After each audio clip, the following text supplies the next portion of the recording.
யாழ்ப்பாணம் காங்கேசந்துறை பயணிகள் கப்பல் சேவை ஊடாக நூதனமான முறையில் இந்தியாவிற்கு தங்கம் கடத்திய குழுவினர் ஸ்ரீலங்கா சுங்க திணைக்கள அதிகாரிகளினால் கண்டுபிடிக்கப்பட்டுள்ளனர்.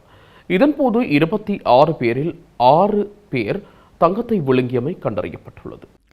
காங்கேசந்துறை ஊடாக நேற்றைய தினம் நாகப்பட்டினம் செல்லும் பயணிகள் பலர் தங்கம் கடத்துவதாக சுங்க திணைக்களத்திற்கு தகவல் கிடைத்துள்ளது. இதனையடுத்து 146 பயணிகள் நாகப்பட்டினம் பயணிக்க காங்கேசந்துறை துறைமுகத்தில் காத்திருந்த நிலையில் அவர்களில் 26 பேரை சுங்க திணைக்கள அதிகாரிகள் தடுத்து நிறுத்தியிருந்தனர். 17 இந்தியர்களும் 6 பெண்கள் உட்பட 9 இளைஞர்களும் தடுத்து நிறுத்தப்பட்டனர். குறித்த 26 பேரும் மருத்துவ பரிசோதனைக்காக யாழ்ப்பாணம் போதனா வைத்தியசாலைக்கு கொண்டு செல்லப்பட்டனர்.